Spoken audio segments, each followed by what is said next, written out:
Early on जिसे लज्जा पड़ी थी तस्नीम नसरीन की. So it was such a horrendous documentation of how Hindus are treated in Bangladesh. खून खोलता था. बस लगता था कि कुछ करना है, बट क्या कोई स्पेसिफिक आइडियाज थे? नहीं थे.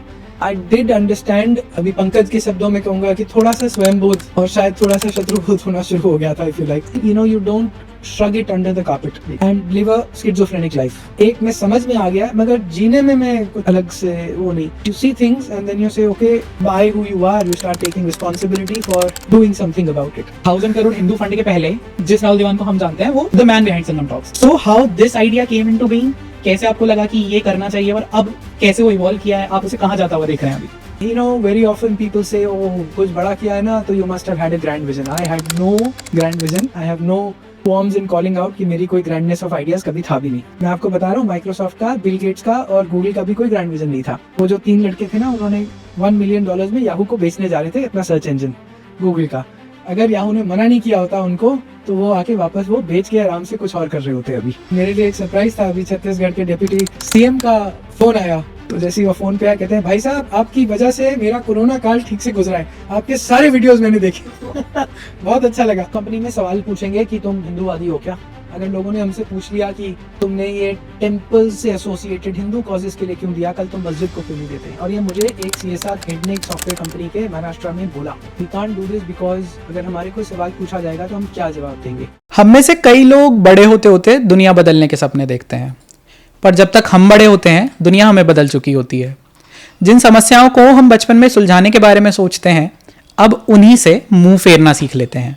ट्रैफिक सिग्नल पर भीख मांगते बच्चे, अनपढ़ रहकर किसी ढाबे पर मजदूरी करते बच्चे, या बिना सर पर छत के फुटपाथ पर रह रहे लोग. एक एवरेज इंडियन इन सब समस्याओं से मुंह फेर ही लेता है. पर कभी कभी इस समाज सेवा के लिए कई बड़े बड़े लोग पैसे दे भी देते हैं. ये अच्छे लोग होते हैं, शायद अच्छे लोग. शायद इसलिए क्योंकि कुछ ऐसी समस्याएं भी होती हैं जिनसे ये अच्छे लोग भी अपना मुंह फेर ही लेते हैं. इन समस्याओं को हम हिंदू कॉजेज के नाम से जानते हैं. एक एवरेज इंडियन ने इन सब समस्याओं को नकारना सीख लिया है. बहुत अधिक हुआ तो लोग जब तक अपनी छाती पीट लेते हैं जब तक कोई इशू सोशल मीडिया पर ट्रेंड करता है. सब ऐसा ही करते हैं, लेकिन कुछ विरले लोग होते हैं जो ये देखकर अपनी आंखें नहीं फेरते, बल्कि अपना हाथ उठाकर कहते हैं, मैं हूं ना. आज मास्टर क्लास में हमारे गेस्ट ऐसे ही एक व्यक्ति हैं. अपने घर में काम करने वाले एक अनपढ़ लड़के को देखकर इन्होंने अपनी कमाई से एक सफल स्कूल खड़ा किया. जब इतिहास की सही समझ हुई तो वो हिंदू कॉजेज उठा ली जिनसे सब मुंह फेर लेते हैं. देखते ही देखते इन्होंने संगम टॉक्स जैसा यूट्यूब प्लेटफॉर्म बनाया, जहां आज 1 मिलियन से भी अधिक लोग उन विषयों को सीखते हैं जिनके लिए कहीं और कोई जगह नहीं होती. जब इन्होंने देखा कि लोगों को हिंदू कॉजेज के लिए लड़ने में समस्या हो रही है, तो इन्होंने अपनी कमाई से करोड़ों रुपए लगाकर उन लोगों की सहायता की. ये सब करने के बाद भी उन्हें लगा कि केवल उनके करने से कहीं अधिक करने की आवश्यकता है, क्योंकि लड़ाई लंबी है और कठिन भी. इसीलिए इन्होंने अपनी mid sized open source software business को एक अमेरिकी कंपनी को बेच दिया और धर्मस्य मूलम अर्थः को अपने जीवन का ध्येय बनाकर ये चल पड़े 1000 करोड़ रुपए का हिंदू फंड बनाने. उद्देश्य केवल एक है, भारतीय सभ्यता के लिए लड़ रहे किसी भी योद्धा को धन की कमी के कारण रुकना ना पड़ जाए. आज हमारे साथ मास्टर क्लास में जुड़े हैं राहुल देवान जी. ये सरयू फाउंडेशन के फाउंडर हैं. We all know him as the man behind the amazing knowledge platform Sangam talks, but he is much more than just that. Master class का ये एपिसोड राहुल देवान को जानने के लिए है. वो कौन है, वो क्या करते हैं और क्यों करते हैं, तो चलिए जानते हैं. नमस्ते सर, कैसे हैं? नमस्ते जी. तो सर, जो आप काम कर रहे हैं वो तो बहुत महत्वपूर्ण है ही, लेकिन शायद उससे अधिक महत्वपूर्ण है कि असली राहुल देवान कौन है.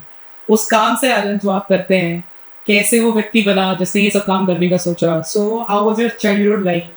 आपकी हॉबीज क्या है? आप किस तरह की पुस्तकें पढ़ते थे बचपन में? कैसे राहुल देवान की शुरुआत होती है? कोशिश करता हूँ आंसर करने की, मगर जो काम वाला राहुल देवान है वो बाकी राहुल देवान से उसमें कोई अंतर नहीं है. और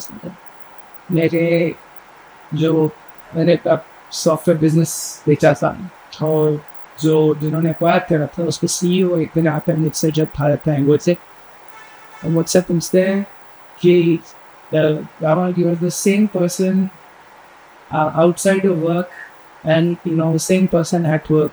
How do you carry yourself to work? Okay, so उनका कहने का तात्पर्य ये था कि लोग ना वो वर्क लाइफ बैलेंस बोलते हैं ना स्वीट आजकल वैसा लगता है कि वर्क अलग है लाइफ अलग है, मतलब वर्क तो लाइफ में आता ही नहीं है। और मेरी ये कभी फिलॉसफी रही नहीं है। तो basically just carry the same person to home to work to whatever area you work in. तो कोई अंतर नहीं है। मैं शायद एक नुअंस कन्वर्सेशन में जा रहा हूँ। It's the same person who continues it just triggered आपकी क्वेश्चन से मुझे थॉट ट्रिगर हुआ। Please I thought I can say that basically so it is that there is only life, and part of it is work, part of it is non-work. Yes. So it's the same person. Why people tend to wear a facade. So चेहरा एक मुखौटा पहन लेते हैं काम पर जाते हैं। बाकी especially वेस्टर्न सिविलाइजेशन में बहुत स्ट्रॉन्ग बच्चा कि अपने आप तो ऐसा तो माचो दिखाना है कि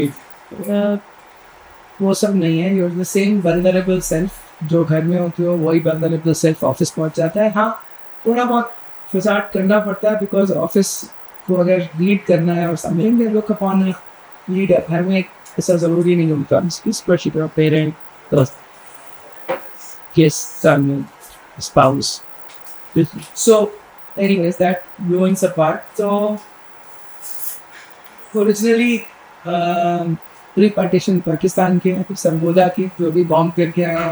ओके, हाँ जी, नाइस वे टू इंट्रोड्यूस तो बहुत मेरे दादाजी नानाजी दोनों सरगोदा की हैं और एक ही एरिया के हैं। एक्चुअली हम मुंजाल हैं, जो भी रोमदा वाले मुंजाल वो सब हम उसी सारी जाति उसी रिलीजन की है सरगोदा। मेरे दादाजी पार्टीशन से पहले 46 में आ गए थे। उस टाइम तो भारत ही था, but he move to Haryana, what is now Haryana. और वहाँ पर sir Chhotu Ram Jat high school के यंगेस्ट हेड मास्टर थे। 26 साल में वो मास्टर बन गए थे। तो दीवान टाइटल दिया था मेरे पर दादाजी को, क्योंकि वो पढ़े लिखे थे, थोड़ा आई थिंक हिसाब किताब रखते थे। तो दीवान साहब की बात तो उससे वो टाइटल दीवान पड़ गया। लोग एक्चुअली राहुल जाल होना चाहिए मुझे। तो दादाजी ऑफ कोर्स कितनी 7 बेटियाँ थी। आई थिंक बेटे उस टाइम बात तो पैदा ही जैसे बेटे आगे बढ़ तो सारी सॉरी वहाँ पर शायद 2 या 3 बेटियाँ थी। बाकी सभी वहाँ पर सन सिस्टर्स ने बासिया रहमान एक मावरा। तो जो 2-3 शायद यहाँ पर आ गए थे मेरी नानी के साथ। वो 6 महीने बाद पहुंचे थे। So everybody assumed him to be being changed in the partition। तो 6-7 महीने बाद एक घर रात को मुझे लगता नहीं इस बात बस ये बात है। मैं एक around lower middle income family से भी रहा हूँ। सराय रोहिला एक छोटी सी जगह देती है, ट्रेन के जाइन के बिल्कुल साथ ही था वहाँ पर जावा। तो मैं तो बड़ा सा था किराए से था, बस बहुत ही एक छोटी कम मेमोरी है। बट वो था कि जब ट्रेन में करती थी तो दौड़ सारा और मेमोरी है कुछ ऐसी और कुछ काउंट मेरी पर दादी लेट से वो देखो तो इससे क्योंकि ऐसे एक तो मेमोरीज है सब। तो आप बड़े पूरे परिवार में बड़े हुए काफ़ी लोगों के साथ। कुछ कर रहे और दादाजी का परिवार बिल्कुल सराय रोहिला के पास में था। मतलब वो गई तो मामी टीचर थी, वो वहाँ छोड़ के जाती थी, वो खास वो थी। ऐसे मतलब दोनों तरफ है तो आंसर होता है। Sir how are you schooling like where did you go your schooling from? BPS RK Puram Delhi में ही, पहले ईस्ट ऑफ कैलाश फिर RK Puram.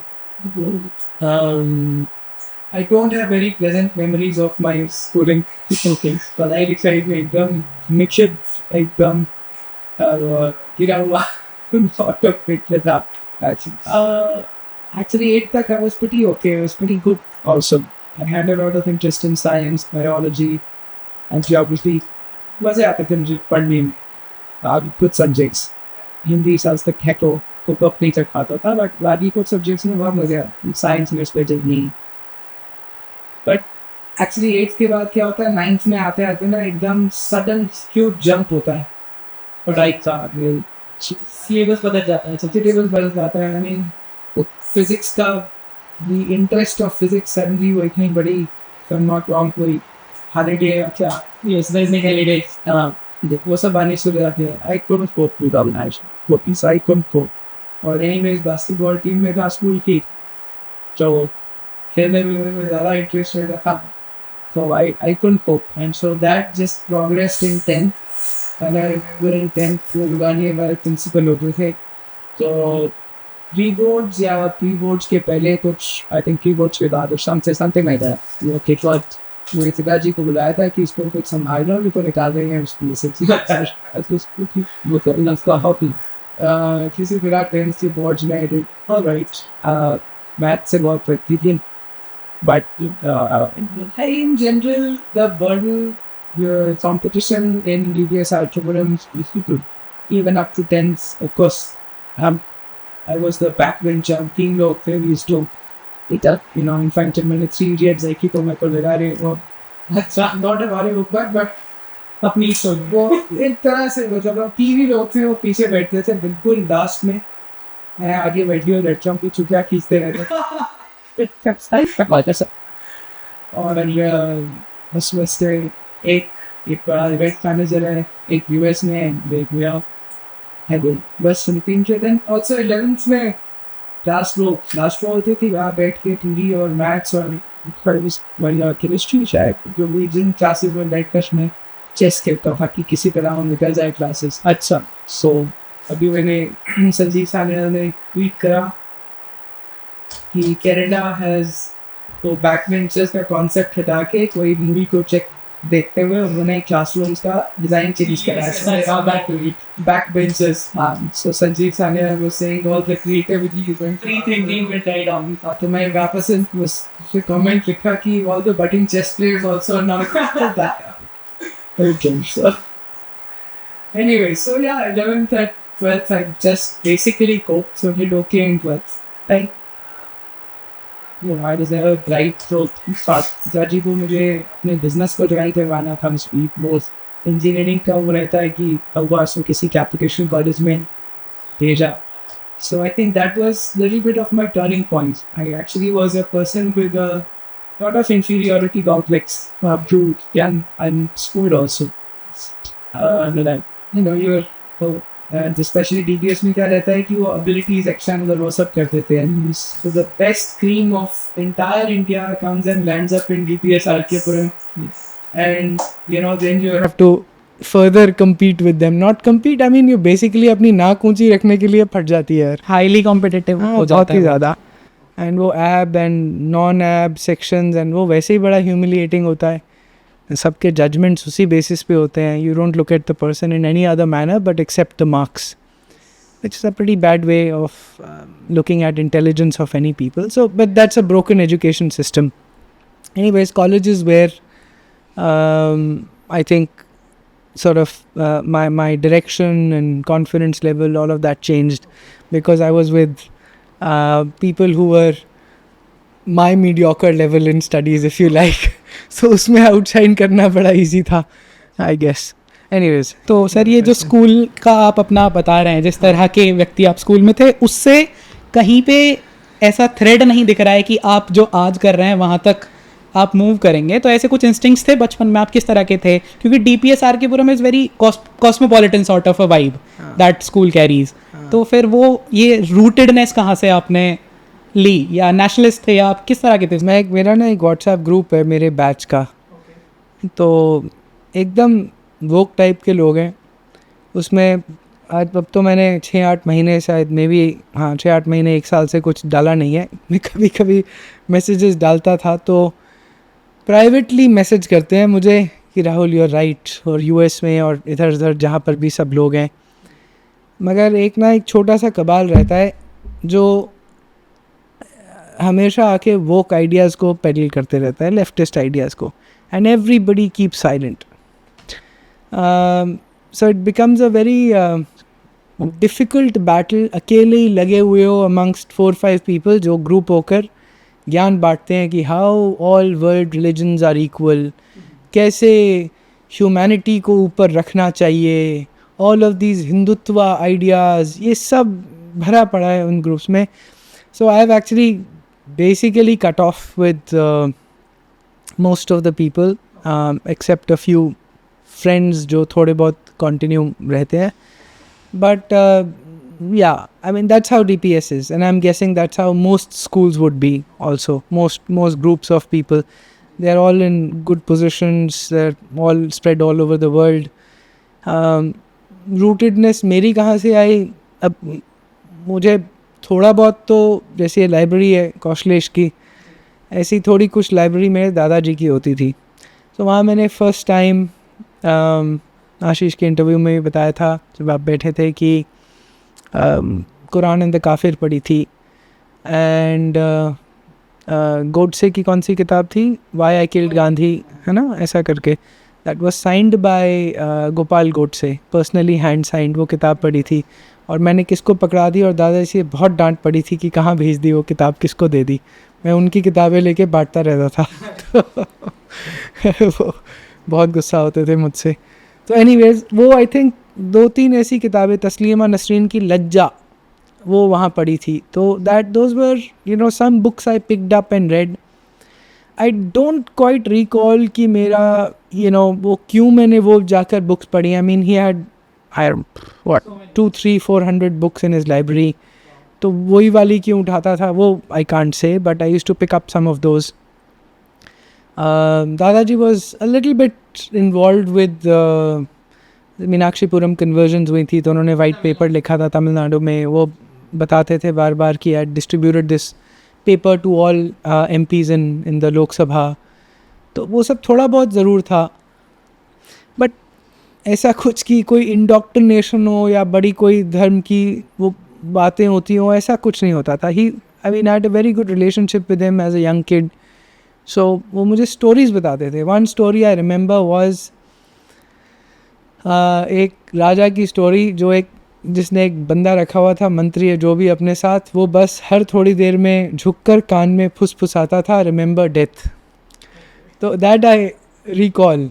So basically even I was in class 5, 6, 7 whatever, तब से वो ऐसी कुछ स्टोरीज़ बताते रहते थे.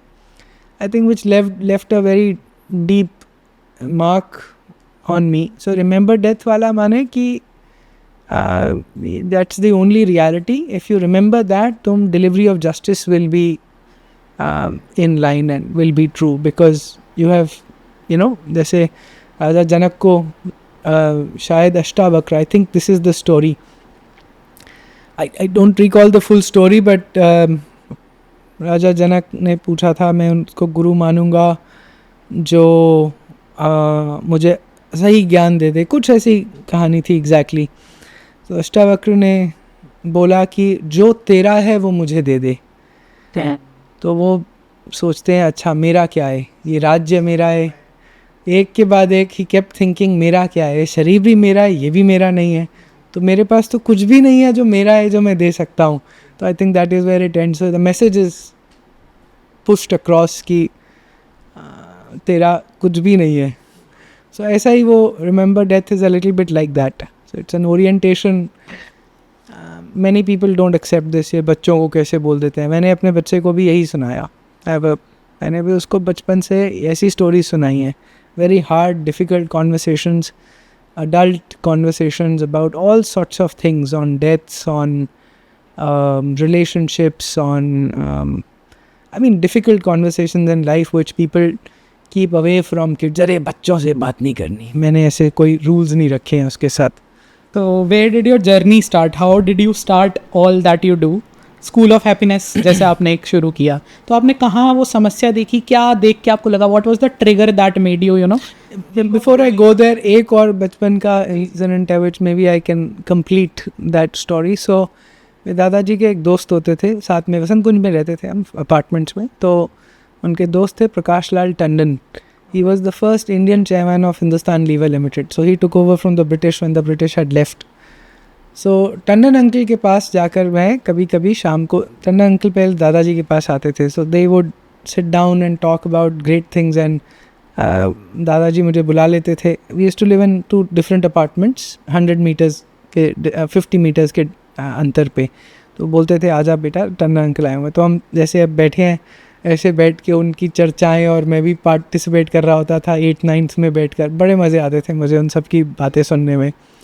Eventually I started sitting with Tandon uncle. तो वो अपनी विस्की ऑन द रॉक्स लेते थे, मुझे लेमन वो क्या नींबू पानी पिलाते थे. And we used to talk about all sorts of things.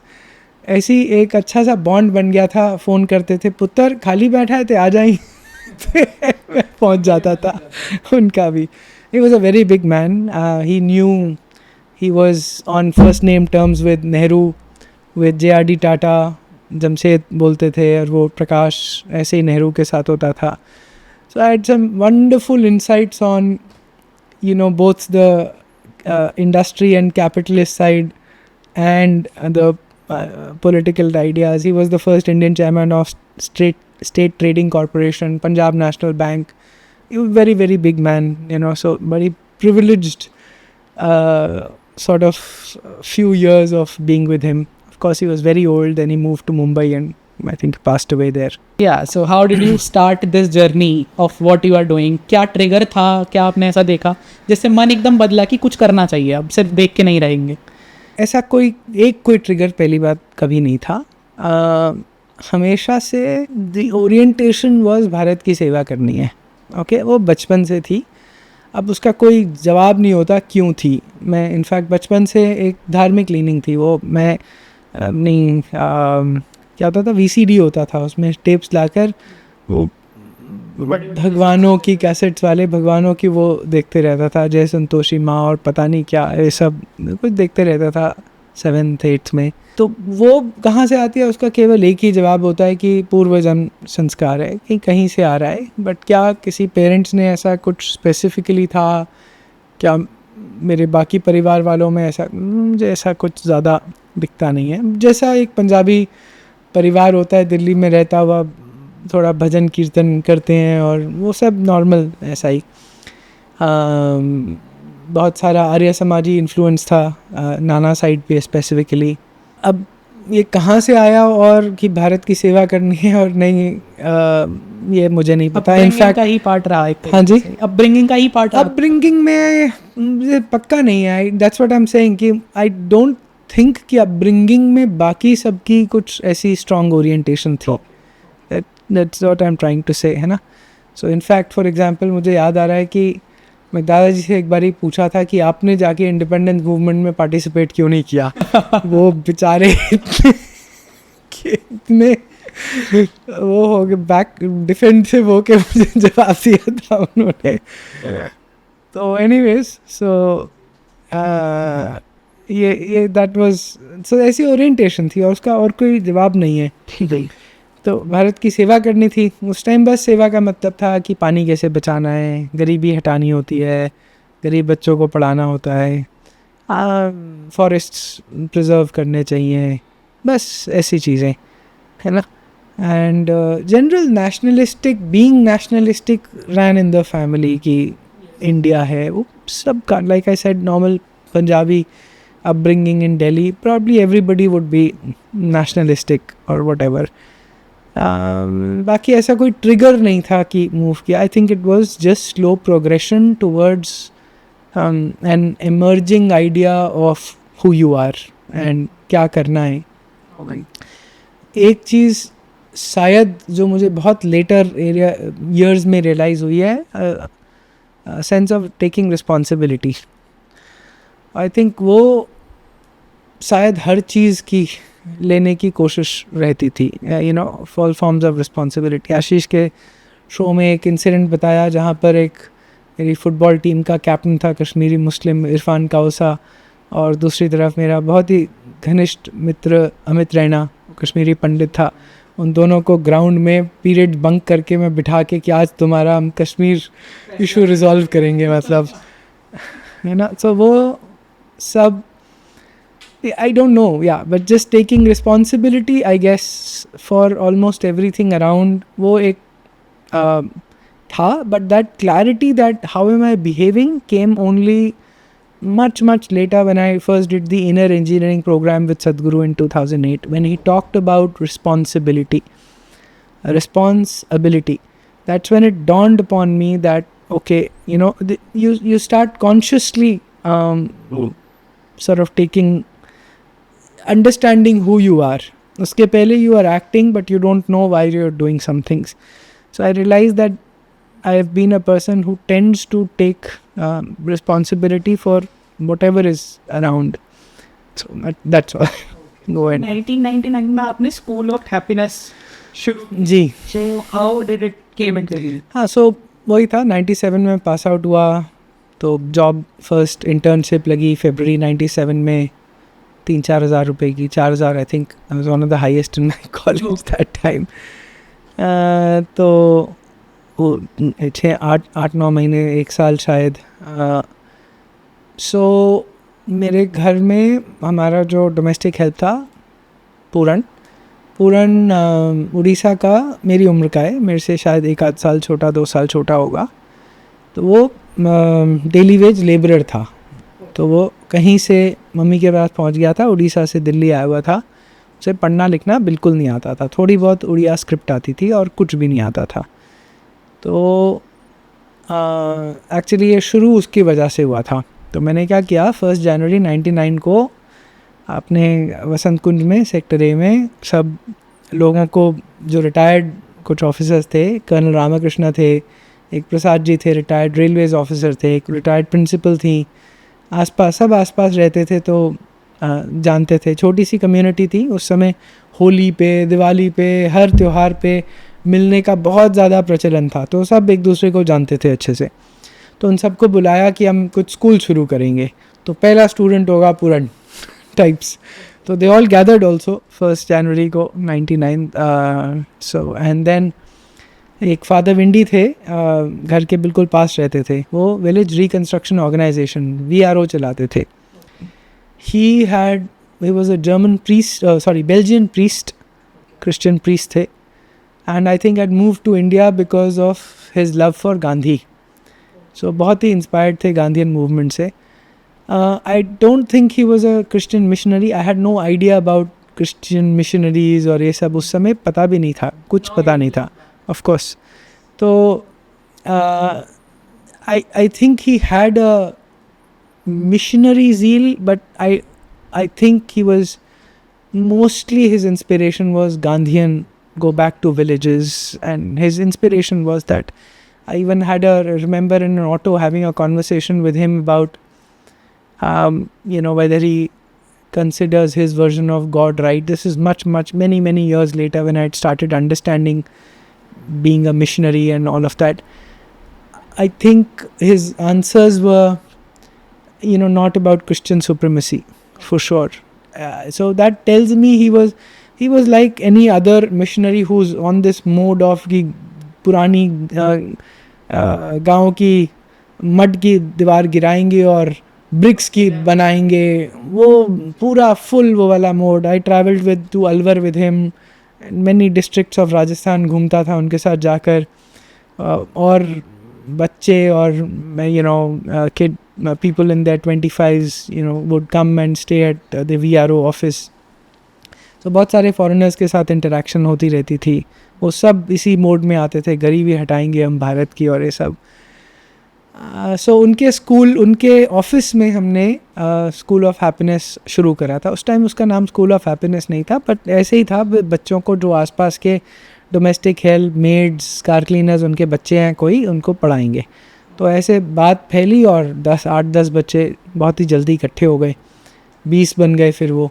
फिर वो छोटे छोटे भी आते थे, फिर वो मस्तियाँ करते थे. एक दिन कोई टेलीफोन की तार तोड़ दी फादर विंडी की, उन्होंने सबको निकाल दिया, निकलो, ये स्कूल नहीं चाहिए मुझे यहाँ पर, मेरी सारी चीज़ें ख़राब कर देते हैं ये वो. तो फिर धक्के खाए कि अब कहाँ लेके जाएं. तो रेजिडेंट्स वेलफेयर एसोसिएशन से पूछा, उसमें एक बार अच्छे प्रेसिडेंट थे, उन्होंने अपनी RW एक ऑफ़िस दे दिया, 2 घंटे शाम को, 3 घंटे के लिए. वहाँ शुरू करा, फिर वो चेंज होते हैं RWA, तो कुछ अक्खू दिमाग के लोग आते हैं, उन्होंने कहा निकलो यहाँ से, हम इन सबको नहीं पढ़ाएंगे, तो वेरी कॉन्डिसेंडिंग। इवेंचुअली हमने किशनगढ़ में जाकर एक कमरा ले लिया, उस कमरे से फिर अब सारा स्कूल वहाँ चलता है। तो ये स्कूल ऑफ हैप्पीनेस बच्चों ने ही नाम दिया था। और एक बड़ी अच्छी फिल्म है उड़ान, सपनों की उड़ान, वो उन्होंने खुद स्क्रिप्ट करी, खुद शूट करी, स्टोरी लाइन सब कुछ, एडिटिंग बनाई। It's on YouTube and may be you can put it as part of this very very sweet film called सपनों की उड़ान या ख्वाबों की उड़ान, something like that. Very sweet film, yeah. So it's been like 25 years हाँ जी, plus जब 99 से शुरू हो गया था। उस टाइम कोई फाउंडेशन नहीं थी, तो मैं सिर्फ जैसे कुछ बिस्किट्स के या कुछ खाने पीने के छोटे मोटे पैसे वो मैं देता था for funding it. And you were doing it from your salary you said? हाँ जी, हाँ, so from my salary and या, तो वो मैं करता था, बट मैं चलाता नहीं था। I will not take credit for it. वो सब चलाने वाले पहले प्रसाद साहब और कर्नल रामा थे। Eventually Prasad ji and the principal, I am forgetting her name, anyways they passed away, and then so Colonel Rama, he basically ran the whole thing. The kids consider him their father figure. उनके बच्चों के माँ बाप आके कभी कुछ cross roads पे होते हैं, कहते हैं तो पिता तो आप ही हैं, आप डिसाइड करें क्या करना है इनका, ऐसा वाला होता है। So Colonel Rama is the करता धरता, the father figure, everything for these kids, and एक set of kids नहीं है। I mean at its peak 40-50 60 लोग बच्चे होते हैं, एंड कुछ चले आते हैं, ज़्यादा आ जाते हैं। हर समय वो 50-60 ऐसे वाला नंबर, 70 कभी कभी नंबर रहता है, और आते रहते हैं जाते रहते हैं। The person who literally heads the school now, Seema, she came in class 4। अब वो student of school of happiness, now she runs everything now. ऐसा ही फुरकान है जो मेरी वीडियो टीम में है, वो क्लास 2 में आया था, उसको पेंटिंग करता था कुछ हनुमान की और ऐसे वाली, उसको घर पे करने नहीं देते थे कि ये शिर्क है और जो भी, तो उसको हमने स्कूल में बैठ के इनकरेज करते थे कि कर तो। और ऐसे बहुत सारे, and there lot of Muslim kids. कुछ की दिल्ली यूनिवर्सिटी में एक सॉर्ट ऑफ सहायक NGO है, उनके साथ मिलकर बच्चों की कॉलेज एडमिशन्स, लड़कियों की कौन से कॉलेज में जाएंगी वो सब, फिर उनकी कॉलेज का पॉकेट मनी, ट्रैवल का पॉकेट मनी, ये सब करते रहते हैं। तो मतलब there is probably about 1000 kids that colonel Rama would have touched in the last 25 years। So yeah that was, वो शुरू क्यों किया था कि थोड़ी सी सेटिस्फैक्शन हो कि कुछ अच्छा काम कर रहे हैं, भारत की सेवा हो रही है, and that was the idea. It's quite interesting and inspiring, क्योंकि तब आप कुछ ऐसा शुरू करते हो तो वहाँ से जो बच्चे आते हैं वो अभाव से आए हुए बच्चे होते हैं, उनके पास कमी रहती है, और जब वो बड़े होते हैं तो फिर और लोगों के लिए भी वो चीज़ें करते हैं, बिल्कुल जैसा आपने बताया। तो these are stories which are quite beautiful and emotional. Sure yes. So ये सर यूजुअली होता क्या है कि तब हम ऐसा कुछ शुरू करने के बारे में तो सब सोचते हैं, सोच के फिर मुंह फेरना सीख लेते हैं। आपने वो चीज़ की, बट ऐसे बहुत सारे चैलेंजेस भी रहे होंगे बीच में जिसने समस्याएं क्रिएट की होंगी इसमें, तो ऐसे कुछ चैलेंजेस ऑफ कोर्स जिनसे लोगों को परटर्ब नहीं होना? अरे बिल्कुल, परटर्ब होने की बात नहीं है। बेसिकली ना करने के 1000 कारण होते हैं, है ना। कुछ भी चीज़ जो शुरू करी है उसको कंटिन्यू रखना मुश्किल है, शुरू करना और फिर कुछ समय बाद बंद कर देना बहुत आसान है। मगर किसी भी प्रोजेक्ट को और उसको उस डिफ़िकल्टी से सस्टेन करना, केवल वही उसका मार्क होता है कि वो सक्सेसफुल है या नहीं है। उसने कितना बड़ा किया, कितना बड़ा इम्पैक्ट किया, वो सब ज़रूरी है, बट कंटिन्यूटी मेरे हिसाब से for very long periods of time बहुत इंपॉर्टेंट होती है। और ये सस्टेनेंस पावर, हाँ, मैं समझता हूँ बहुत लोगों में नहीं रहती है। वो अब उसका कोई गुट्टी नहीं है जो मैं बताऊंगा और हो जाएगा, but just the ability to persevere for very long period of time on doing anything that you are doing. बस बिज़नेस में भी यही होता है। जब सॉफ्टवेयर बिज़नेस, क्या मैंने 20-21 साल चलाया, क्या मुझे कभी विचार नहीं आया कि मैं थक गया हूँ और नहीं कर पाऊँगा? और बहुत बार आया, बहुत बार, कितनी बार लगा कि बस बहुत हो गया, अब मुझसे नहीं होगा। वापस जॉब में जाता हूँ। अगले महीने की सैलरी कहाँ से आएगी, बहुत मुश्किल होती है। एक पीरियड ऐसा आया था जहाँ मुझे लोन लेकर सैलरीज देनी पड़ी थी फॉर 2-3 महीने। HDFC बैंक से लोन लिया था मैंने। हाँ, तो really difficult period, but then you persevere. अब वो हाँ एक एबिलिटी है to persevere for very long periods of time in what I have started. I don't give up easily. तो सर एक स्कूल ऑफ हैप्पीनेस जैसा बच्चों की पढ़ाई के लिए कुछ चलाना, फिर एक सृजन फाउंडेशन जैसी सॉफ्टवेयर कंपनी बनाना, उसमें लोगों के लिए टेक्नोलॉजी, उसी से नाम सृजन फाउंडेशन और सृजन टॉक्स आया था। ओके।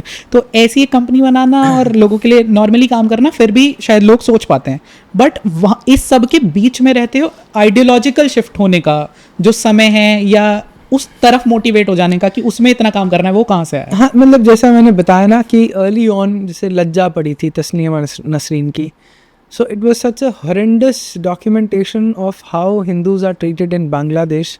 खून खौलता था, ठीक। तो बस लगता था कि कुछ करना है, बट क्या कोई स्पेसिफिक आइडियाज़ थे? नहीं थे।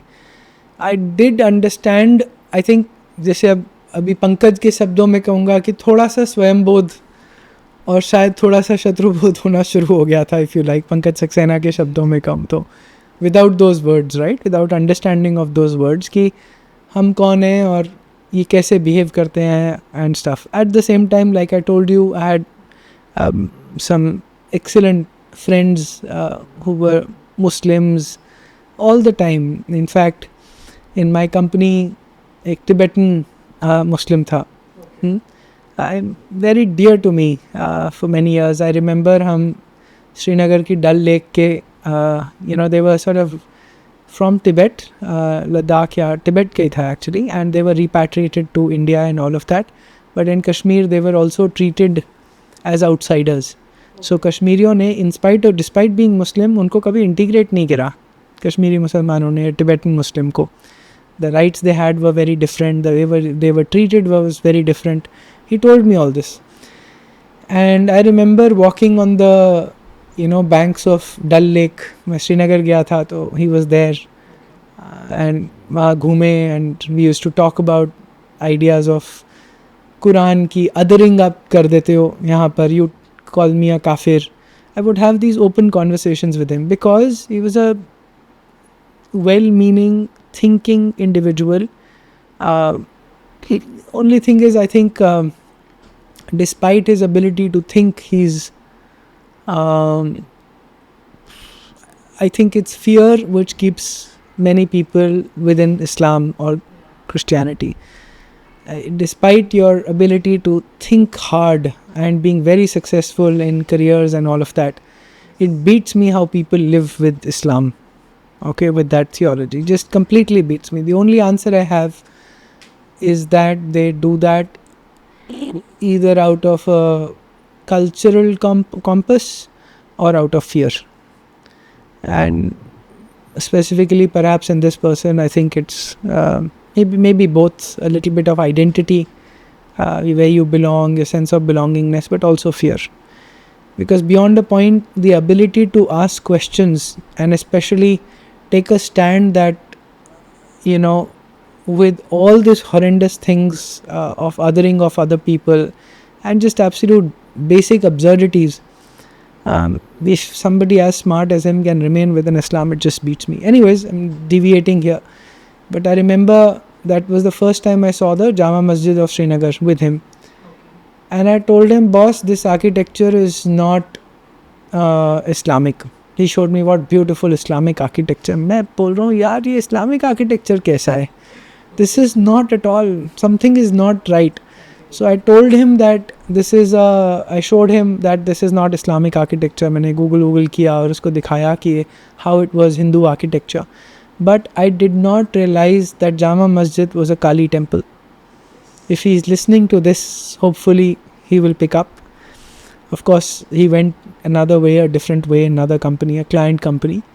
But yeah, anyways, so I went inside the masjid, Jama Masjid lekar gaya. So showed me कि नमाज कहाँ पढ़ते हैं, वो दीवार कहाँ होती है, डायरेक्शन होती है, गाड़ी लगी रहती है, same time across the world, ऐसा करके कुछ बता रहा था. Anyways I deviated once again. So it's like कि ऐसा कुछ नहीं था कि कोई ज़बरदस्ती इनर्शिया दिया गया आपको एक आइडियोलॉजिकल डायरेक्शन में जाने के लिए. It was normal natural life correct observations and just consistently asking questions, moving on, talking to people, bringing clarity to your own self. And then, like I said, that you don't shrug it under the carpet. Yes. Okay, and live a schizophrenic life, है ना. एक मैं समझ में आ गया मगर जीने में मैं कुछ अलग से वो नहीं. So you see things and then you say okay, by who you are you start taking responsibility for doing something about it.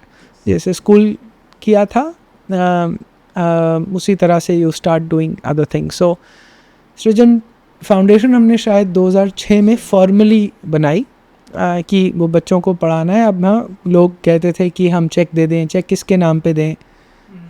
Cash दे दो जी, क्योंकि चेक की कोई वो हाँ सब कैसे किस में नाम पे, मेरे नाम पे लेंगे, कर्नल रामा के किसके नाम पे.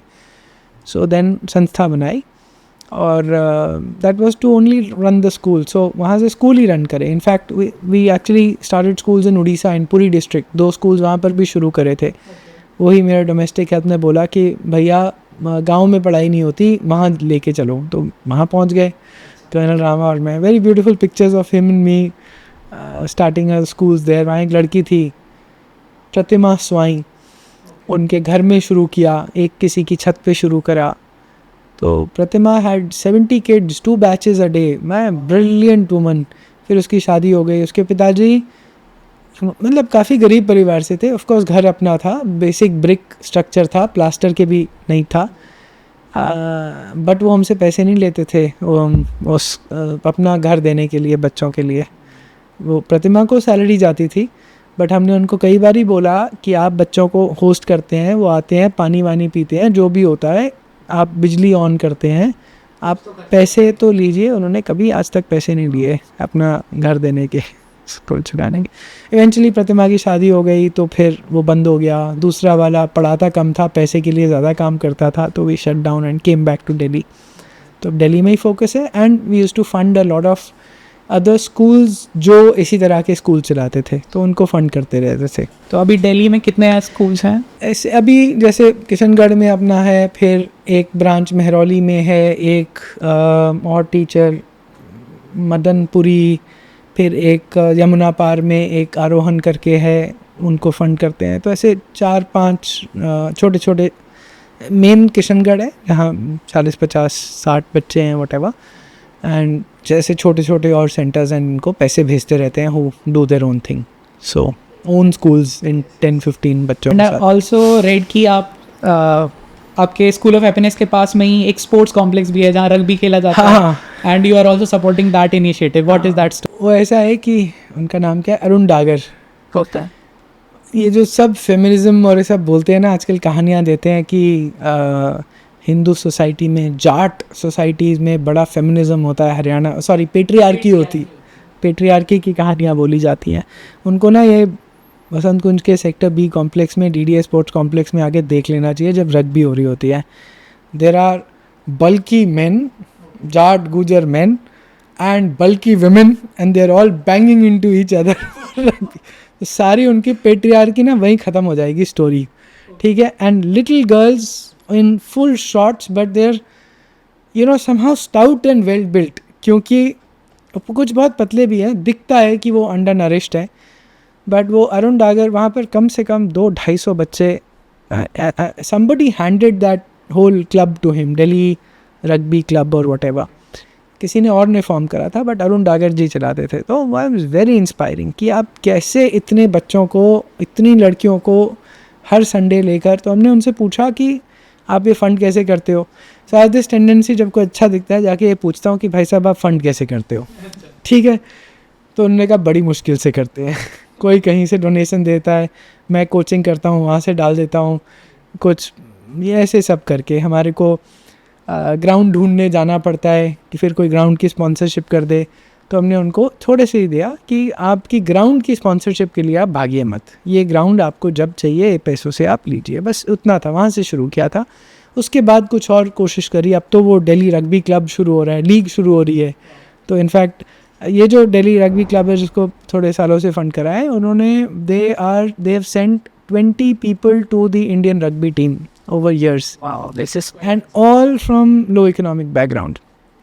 सॉरी, उनकी मेंबरशिप भी होती थी, बट मेंबरशिप सिर्फ वो लोग दे पाते हैं जो वेल ऑफ हैं, बाकी सब के लिए वो मुफ्त करते थे। बहुत बढ़िया, ऐसे बड़े सारे इनिशिएटिव्स होंगे, स्पोर्ट्स इनिशिएटिव्स। तो वही बात है, सबसे पूछ लेता हूँ फंड कैसे करते हो, और फिर जो क्षमता होती है उसके हिसाब से कुछ ना कुछ काम शुरू कर देते हैं। 1000 करोड़ हिंदू फंड के पहले जिस राहुल देवान को हम जानते हैं वो Sangam talks, the man behind Sangam talks, ji. We know you this way, क्योंकि बहुत लिमिटेड अपीयरेंसेज हैं आपके, तो ऐसे आपका पर्सोना बहुत अधिक लोग नहीं जानते हैं। आज संगम टॉक्स एक चैनल है जिसपे 1 मिलियन प्लस सब्सक्राइबर्स हैं, दुनिया भर के विद्वान लोग जो है उस पर आके लेक्चर्स देते हैं। So how this idea came into being, कैसे आपको लगा कि ये करना चाहिए, और अब कैसे वो इवॉल्व किया है, आप उसे कहाँ जाता हुआ देख रहे हैं अभी?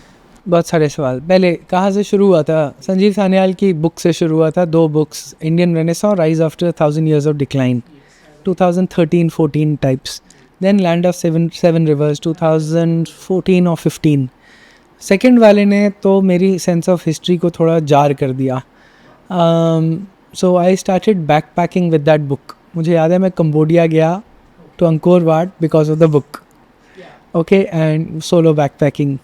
Then I went to Hampi. I had no idea about there's a place called Hampi. No idea. Okay, वो book के बाद ही पता चला मुझे। तो हम्पी देखने गया, but at the same time I did not know Hampi में क्या हुआ था। मैं देख रहा था यार 500 साल पुराने मंदिर और ऐसे ही devastated हालत, ऐसा तो होना नहीं चाहिए, but पता नहीं क्या था।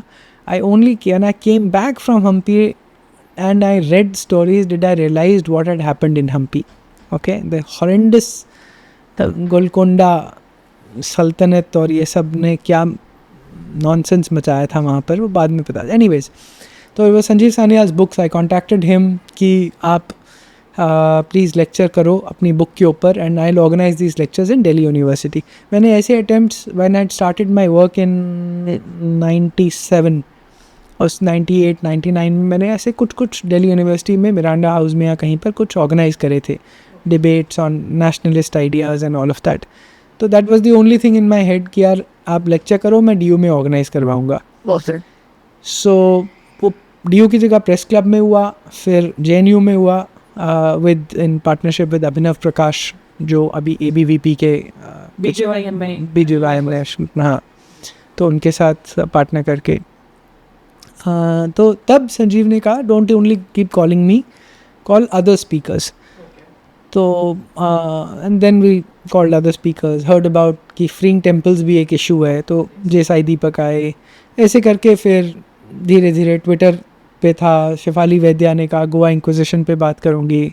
सो one thing led to and got to know about Raj Vedam ji, and then you know the whole journey from once in a quarter talk in once in a quarter to every month to every 15 days, then to every week at Intac, and then so that's how it spread, basically just kept growing. And you know, very often people say oh kuch bada kiya hai na, to you must have had a grand vision. I had no grand vision. I have no qualms in calling out कि मेरी कोई grandness of ideas कभी था भी नहीं। Okay, this is how life is. मैं आपको बता रहा हूँ, माइक्रोसॉफ्ट का, बिल गेट्स का और गूगल का भी कोई ग्रैंड विजन नहीं था। वो जो 3 लड़के थे ना, उन्होंने $1 million में याहू को बेचने जा रहे थे, अपना सर्च इंजन गूगल का। अगर याहू ने मना नहीं किया होता उनको, तो वो आके वापस वो बेच के आराम से कुछ और कर रहे होते अभी। ठीक है, nobody has a grand idea, everybody struggles. IBM का I mean बिल गेट्स की एक डिनर मीटिंग है जहाँ पर he got the idea of this DOS and putting a desktop on every table, and ऐसा जो बताते हैं grand ideas है, किसी का नहीं होता। Nokia, 3M, all of them have been companies which have had an emergent vision. You keep doing something, then you run into problems, you navigate. Perseverance, trying to find out your path, and then the path emerges. So sir, the talk you mentioned ना शुरू में कि संजीव सान्याल का आपने एक talk कराया, शेफाली वैद्य ma'am का talk कराया, तो these are talks which transformed my ideas as a kid also. I watched those talks in 2020 during COVID and I still remember पहले जय साई दीपक का टॉक आया thanks to the YouTube algorithm कि एक के बाद एक आपके वीडियोस आते गए, फिर संजीव सान्याल का वो वीडियो आया जो मैंने देखा, फिर उसके बाद शेफाली वैद्य का गोवा पे देखा कुछ दिनों के बाद, and all of that sort of engineered thoughts in my mind and I got a lot of questions to ask if not answers. So thankfully it helped, and if it has helped me it has helped a lot of मेरे लिए एक surprise था, अभी छत्तीसगढ़ के deputy CM का phone आया, उनके साथ कोई खड़े थे, एक सुमित करके हैं, हम किसी प्रपोज़ल पे काम कर रहे थे, they met at Rishihood and he said कि ये प्रपोज़ल मैं संगम टॉक्स के राहुल देवान के लिए बना रहा हूँ. उन्होंने कहा अरे संगम टॉक्स फ़ोन करो. तो मुझसे बात करी, सुमित कहता है कि ये डिप्टी सीएम बात कर, क्या डिप्टी सीएम क्यों बात करना चाहते हैं. तो जैसे ही वो फ़ोन पे आए, कहते हैं भाई साहब आपकी वजह से मेरा कोरोना काल ठीक से गुजरा है, आपके सारे वीडियोस मैंने देखे.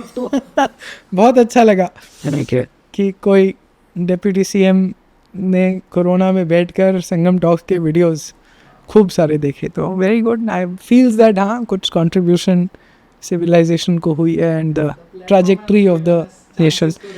बहुत पॉपुलर नहीं है ना, दैट्स अ ऐसा वो 10 मिलियन फॉलोअर्स और पता नहीं कितनी व्यूज़ जैसे वो पॉडकास्ट को मिलती हैं, वो सब नहीं है, but still hopefully. So I don't know we'll ever get there. I don't think we'll ever be as popular as some podcast channels और स्टफ, बिकॉज स्कॉलरली कॉन्वर्सेशंस कौन रिकॉर्ड कर रहा है. आप अपनी ओपिनियन रिकॉर्ड कर सकते हैं, आप लोगों की को उत्तेजित कर सकते हैं, आप पॉलिटिकल आइडियाज सीड कर सकते हैं, बट एक स्कॉलरली फुल लेंथ्स प्रेजेंटेशंस का शायद एक राम शर्मा जी का CIS इंडस टॉक्स के अलावा तो भारत में और कोई है ही नहीं.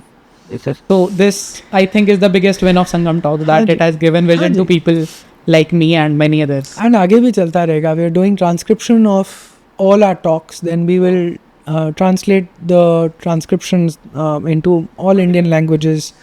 अभी हम शॉर्ट्स बनाकर शॉर्ट्स को अब हम डब कर रहे हैं, सो तमिल में डबिंग हो रही है. हाँ, so Sangam talks Tamil with shorts is really beginning to pick up now. A few shorts मैं भी तमिल में बोल रहा हूँ उसमें. मतलब या Sana Singh, me, Sanjeev Sanyal talking in Tamil, so वो डालने शुरू कर दिए हैं. And so I think that's just beginning to pick up, because वो कुछ शॉर्ट्स अब थाउजेंड्स में पहुंचना शुरू हो गए हैं उनकी viewership. So I mean that would be very satisfying अगर हमने तमिलनाडु में किसी तरह उसकी ट्रैजेक्ट पेनिट्रेट कर तमिलनाडु की पॉलिटिकल नैरेटिव्स को शिफ्ट करने की अगर कुछ इम्पैक्ट हो पाया, then it would be deeply satisfying. Yes. So Sangam Talks again, it's so there is so much to talk about Sangam Talks. तो बहुत सारे talks मैंने lectures वहाँ पे देखे हैं. तो who are the people who, क्योंकि आपने भी it has been a learning curve and journey for you also, कि आपने भी वो lecture सुने हैं. कई बार आप कैमरा के पीछे से questions पूछ रहे होते हैं, talk चल रहे होते हैं. तो who are the favorite most people, favorite as in impactful, जिन्होंने आपको एक नए तरीके से सोचने का विजन दिया कुछ चीज़ों को लेकर? 3-4 नाम मेरे फेवरेट, जैसे हम पहले बात कर रहे थे, कपिल कपूर जी. उनकी story of grand ideas IGNC में करी थी, मैंने पहली बार उनको सुना था. I was bowled over by him. तो कपिल कपूर जी, मीनाक्षी जैन, अब तो राज्यसभा की. कल मैंने उनको ट्वीट करा, जब भी मिलती है मैं जाके पैर छूता हूँ, तो हमेशा बोलते हैं राहुल तुम ये मत क्या करो. ओके तो मैंने अब कल रात को मैसेज भेजा कि अब तो मैं पैर छूँगा and you can't even shrug me away. So Meenakshi ji, then Raj Vedam, I think he's been his story, untold story of Indian civilization has actually impacted a huge number of kids. मैं बहुत college के बच्चों को मिला हूँ जिन्होंने कहा वो टॉक सुनी और हम लेफ्टिज्म छोड़ दिया हमने एक तरह से. So I think he and his talks have had a huge impact on the trajectory or direction of civilization. और कौन, बहुत सारे, मतलब गोवा इंक्विजिशन वाली टॉक, संदीप बालाकृष्णन की, मोपला एंड टीपू सुल्तान, ओफ ऐसे एकदम ना मैं किसी को भूल जाऊंगा तो बहुत awkward लगेगा, you know, many people like that, but in top मतलब सबसे ज़्यादा जिनके साथ influence हुआ हूँ, continuity of the relationship, Sanjeev Sanyal, Kapil Kapoor, professor Kapil Kapoor, और इमीडिएटली एकदम, और लोग ऐसे ध्यान नहीं, काफी आपने हमें साथ किया लो। हाँ जी, हाँ जी, वो जाके करें, बट मतलब वो ऐसे वो इन्फ्लुएंशियल, मेरे को बहुत इन्फ्लुएंस करा, उस कैटेगरी में तो नहीं आते। उस कैटेगरी में तो संजीव सान्याल, प्रोफेसर कपूर, ऐसे लोग जो, मीनाक्षी जैन, जिनको रेवियर करता हूँ मैं एक तरह से, वो अलग कैटेगरी है ना। Okay, so this was the beautiful journey of Sangam talks. और फिर यहाँ से संगम टॉक्स जैसा कुछ क्यूरेट करना from behind the curtains and now coming at the front and going and asking people, you know, to contribute to the 1,000 crore Hindu fund. How did this transition happen? कहाँ आपको लगा कि इतने से नहीं होगा जो मैं कर रहा हूँ अभी? मैं पहले फ़ंड कैसे करता था, मैं शुरुआत में तो अपनी सैलरी से करता था, ठीक है। मेरे गुरु सदगुरु जग्गी वासुदेव हैं। आई वॉज अ प्रिटी 2008 में मैंने इनर इंजीनियरिंग करी थी, दिसंबर 2008। That was the last inner engineering जो उन्होंने खुद इनिशिएट करा था, अबाउट 1,000 पीपल व्हाटएवर। मैं ये वाली स्टोरी थोड़ी सी बता देता हूँ। मैं इससे पहले बहुत सारी विंडो शॉपिंग करता था। पहली बात, मेरी मेडिटेशन की जर्नी, ध्यान योगा की जर्नी 17-18 साल में शुरू हो गई थी। स्वामी धर्मानंद जैन मेरे पहले गुरु थे। वो घर के पास ही छतरपुर में आध्यात्मिक साधना केंद्र है, अभी भी है, लेकिन अब बहुत शादियाँ वादियाँ भी होती हैं, बड़ा अप मार्केट सा हो गया है। उस समय एक अच्छा सा वेल कंस्ट्रक्टेड जगह थी, मगर साधना का केंद्र था पक्का। रोज़ सुबह योगा होती थी, सारे गांव के आसपास से 40-50 लोग योगा करते थे, आसन करते थे। उससे पहले 5 से 6 ध्यान होता था, तो 4:45 वहाँ पहुँचना पड़ता था जिसको भी आना है। बेसमेंट में जाके होता था, वेरी मेडिटेटिव। और स्वामी धर्मानंद जैन, उनकी आवाज़ भी एकदम कड़क आवाज़ थी, 6 फुट 1-2 थे, तो वेल बिल्ट जैन मंक थे, पहनते वो हल्का सा सफ़ेद कपड़ा थे और धोती, बहुत बहुत बढ़िया। वो मेरे लिए एंकर था, मेरी स्पिरिचुअल जर्नी का first anchor was in Jainism, if you like. हम सब अकेले हैं, और you know that's a core Jain philosophy, that you are alone, you have come here alone, you will go alone. So वो सेट हो गया कहीं ना कहीं एक तरह से अंदर की रियलिज़म ऑफ लाइफ। सो वहाँ से फिर over a few years I went to Art of Living. First course याद नहीं उसका नाम क्या होता था, वो किया, फिर एडवांस कोर्स भी किया। In fact, there's a very beautiful incident that happened because I was getting very attracted to Sri Sri Ravi Shankar. I was very scared कि वो बोलते हैं कि गुरु को छोड़ना नहीं चाहिए, एक ही गुरु के साथ रहते हैं। तो I was so scared कि मैं जाऊंगा तो क्या ये गुरु द्रोह या जो भी कुछ होगा स्वामी धर्मानंद जैन के साथ। So I approached him and said, Swami ji आपसे बात करनी है, बहुत डर लग रहा है मुझे आपसे ये पूछने में भी। But he said, आप बेटा, so he had his hand around me, neck पे, कि हाँ बता। तो मैंने उनसे पूछा कि मैं बहुत वो कोर्स करने का बहुत मन है, लेकिन लोग बोलते हैं उनको गुरु मानना पड़ेगा, ऐसा कुछ, तो मेरे गुरु तो आप हैं, और ऐसा करके। तो उन्होंने मुझे स्टोरी बताई, कहते हैं जब मैं तेरी उम्र का था, तो आई थिंक मेरे को याद नहीं है कि बाय डिफ़ॉल्ट शायद गुरु कोई जैन मंक गुरु होते थे जिनको by default you had to accept sort of him as the, उनके संप्रदाय में कि उनको मानना है। But he was attracted towards somebody else, I think it was Acharya Tulsi, he was more attracted towards, ऐसा कुछ था, मुझे एग्जैक्ट नाम याद नहीं है। तो उन्होंने कहा यही दुविधा मेरी थी, और मैंने जाके बात करी आचार्य तुलसी से। तो उन्होंने मुझे जो जवाब दिया वही जवाब मैं तुझे देता हूँ। वो जो गुरु अपने शिष्य को बांध दे वो गुरु नहीं हो सकता। Such a beautiful liberating thing for me कि तू जा कहते तेरी अपनी जर्नी पे। So then I went there, did art of first course, then later after 1 or 2 years advance course भी किया। छतरपुर मंदिर के पब्लिक टॉयलेट्स को जाके हाथ से सफ़ा किया था, वो इंडियन टॉयलेट्स बैठ कर। That was what art of living does. वो कहते हैं कि सबको कोई ना कोई सेवा लेनी पड़ेगी। So very beautiful. तो मैंने सबसे वो गंदी बात टॉयलेट साफ करूँगा वो ली थी. सो देन वो सब किए थे during the silence and what ever else. But फिर कीर्तन पे जाता था बहुत देर, कुछ देर करी भी. वो कौन सी वाली क्रिया थी, उनकी क्रिया होती है, मैं भूल गया, नाम भूल गया, सुदर्शन क्रिया. बट मैं अटकता नहीं था. तो उसके बाद उससे पहले भी जाता था. देयर वाज अ सत्संग पे जाता था. आनंद साहब होते थे, सरदार थे, बट वो साईं बाबा के, सत्य साईं बाबा के बहुत भक्त थे. तो उनके सत्संग में भी 1-1.5 साल जाता था. मैं अटकता नहीं था कहीं पर. बहुत लंबी देर तक रहता था. ऐसा नहीं कि विंडो शॉपिंग करी और चले गए, बट अटक नहीं पा रहा था. तो सदगुरु के साथ, and I was actually in बहुत ज़्यादा chattering of the mind. I was tired of the mind, constant chattering and all. कभी कभी होता था भैया चुप हो जा, सोने दे आराम से, ऐसी वाली स्थिति होती थी. तो I remember what happened in the inner engineering was somebody got up and asked कि सदगुरु, you know, my mind does not rest at all. It just keeps chattering all the time. I felt he was asking a question for me. And so Sadhguru asked him his age and जो भी उसने बोला 40-50 साल जो भी. And he said, okay, can I assume for 30 years you've not trained your mind. So you've given nonsense to your mind is giving nonsense back to you. You're giving shit to your mind, it's giving shit back to you. Are you surprised? You know, so you shouldn't be. So he said then one line, let the mind do its job. You do your job. You sit down and do the kriya. So something snapped inside me. कि अब समझ में आ गया भैया ये mind है, उसको जो करना है वो करने दो, वो मैं नहीं हूँ. अगर उसमें विचार आते हैं वो मेरे विचार हैं, नेसेसरी हैं, ये नहीं है. I can reject those also. I had known this theoretically for a very long time.